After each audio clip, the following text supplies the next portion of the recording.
Bro, Oresuki asking some heat. Oh my god, this episode, the amount of plot twist, the revelation, the reveal, or wow, for a slice of life, holy, it had me at the edge of my seat. Like, what gonna happen next? Or is this person gonna actually get beat up? If this person said gonna break up with this person, I'm just like, oh crap, what's gonna happen?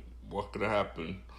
And to start off this episode, we really start off at the beginning of last episode where we see Joro meeting up with Sunshine, Cosmo, Himawari, and Pansy all in the library.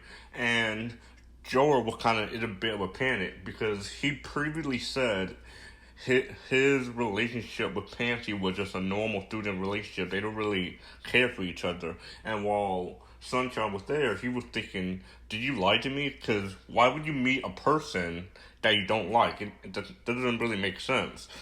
Joe was trying to tell the truth, but Cosmo and Himawari, they interpreted it as, oh, you're lying again. Oh, you're lying again. And Joro was so mad because I haven't even told a single lie to the idiot. Are you so stupid that you rather believe your crush over someone that's an innocent man, an honest man? And so you know what he did? He went off on these fools, saying that they're really stupid for believing an idiotic moron like Sun. And that they're so desperate. Like, the moment Joro became useless, they basically threw him away. He basically said, oh, so you thought I was a cute classmate. Oh, you thought me as a dear friend. But the moment you thought I was lying, you just threw me aside. You just like, you know what? Yeah, you're useless to me anymore. And you could really see that they are fake friends. They're basically thoughts, because they do not care about your feeling at all. Really made me irritated that, like, I'm actually starting to like Pansy more over those two. At least Pansy, she's real. She's honest with you. She's not gonna break your heart over something so stupid like that. She's not gonna betray you for a piece of meat. And when Joro was finished talking that good crap to Cosmo and Himawari, they started to feel bad, but Pansy intervened and said, oh, so why did you encourage me to have a date with Sunshine? And a lot of people were like, wow, you are scum. Are you really doing this to me right now? And basically, they found out that Joro was kind of a scumbag, but not really. He's not really a scumbag, but from their point of view, he found out that he was a scumbag because he was basically saying, whoever he rejects, I get the scrape. And so basically, we get into a fight between Sun and Joro. Joro basically just took the punch and got knocked out. And then here comes the consequence of that argument. The rumors spreading about Joro being a snake, a betrayer, a person who doesn't really care about his friends at all. It really hurt my feelings because, like, it's not even. I mean, some of it is his fault, but it really isn't, because he didn't really do anything about that. Because originally he wanted to date these girls. However, when Sunshine said his crush is Pansy, he was like, you know what? I need you to date, go on a date with Sun, because, you know, I care for Sun's happiness. His happiness is my happiness. You know what I'm saying? He's my best friend. Everyone all that know that saying, girls before boys. And so basically we see Joro being alone and losing all trust and self-respect for the duration of the week. Until Pansy, you're like, you know what? Can you come to the library? I need to tell you something. And so we see that Pansy asking him to get a book, but then Sunshine comes out of nowhere, and it turns out he's been visiting her every day ever since the fight between Sun and Joro, even though it was one-sided. But nonetheless, Pansy figured out Sunshine's true intention. Basically, what happened was she realized that Sunshine, she's not an idiot. She's not a moron. Because you would have to be so stupid to realize, to not realize that these people are in love with you. Like, you have to be so oblivious and like, you can't be this stupid. and come to the conclusion that he betrayed Joro. Basically, what he did, and when he knew that Himawari and Cosmo loved him, and when he also saw Joro talking to Pansy, he basically enlisted Cosmo and Himawari's help because, since they're so desperate, they were like, oh, since I can just use you for anything I want and get away with it. And since these people were so stuck on Sunshine, he basically manipulated them and thinking that Joel was the bad guy, that he's the villain in all this. He's the true scumbag in the whole grand scheme of things.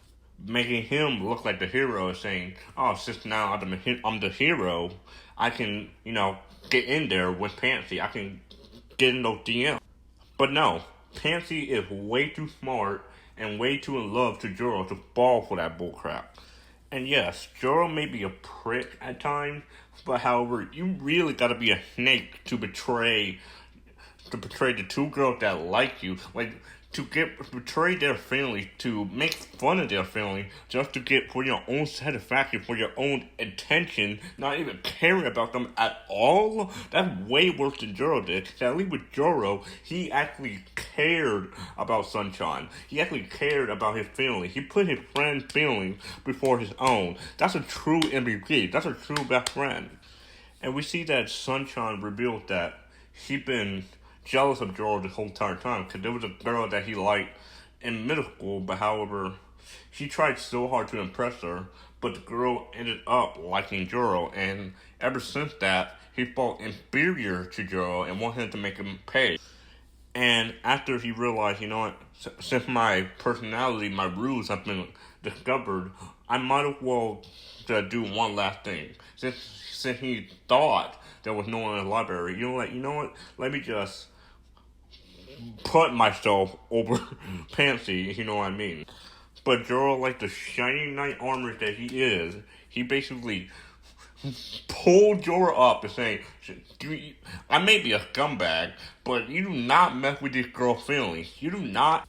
You just don't. Even though they may be stupid, even though they may be selfish and not caring for your feelings at all, you do not betray girl feelings. Because when you betray girl feelings, they feel bad about themselves. They feel like, wow, so I guess I'm just worthless and everything. Like, you can't just do that. And so he basically said, I'm sorry, I'll apologize. Because Joro basically, he was the bigger man and saying, no, you gotta fix this. You gotta do right by these girls. And that's basically how that part of the episode was solved. Because with Pansy, she was basically a double agent. She was trying to be, she was pretending to be an enemy of Joro so that she can get close to Sunshine and realize his true intention. Because she knew his true intention. She knew she wasn't all about that bullcrap. She knew he wasn't who he said he was. And then after that talk, we see that Cosmo and Himawari were also in the library listening to that conversation. I'm like, oh my god, bro. And then we see the next day, he comes in and he's like, I'm going to expect my shoes, my locker, everything's going to be destroyed because of my trust. But no, Cosmos and Himawari have been trying to betray that trust. He was like, you know what, I'm sorry. I realized what I did wrong, and thank you, basically. And so, he basically goes back to Pansy, and Pansy reveals that the real reason someone been after her, because, she looked pretty. Even though the way she looks now is a bit more like a, how do I say this, a otaku, a nerd, a person who's not in touch with the real world, the outside world. And we see that she basically starts taking her clothes off, and the main protagonist is like, I don't want to see your ugly body, but she reveals her true form. Basically, she gets rid of the braids and reveals what she really looks like. I was like, wow, she is way better than all the other characters. She got that sauce to her. She is so cute. I was like, even though she has a bad personality, she is beautiful. And Joro, being as shy as he is, he caved in and said, "You know what? I'm gonna start meeting you at at the library from time to time." And that's basically how the episode ended. This episode was amazing. It had me on a roller coaster. I was like, I was like, oh my god, did that really happen? I was like, bro, this cannot happen to my man Joro. He did not deserve this. I'm very excited to see how the series turns out. This is really starting to be my top five Life of Life anime. Even though it's only episode 3, but it's just like, bro, how can you do this much in 3 episodes? Like the progression, the comedy, it's just on point. But otherwise, though, I'm done for the video. Leave a like if you enjoyed the video. Subscribe if you want more content. And as always, I'll see you later.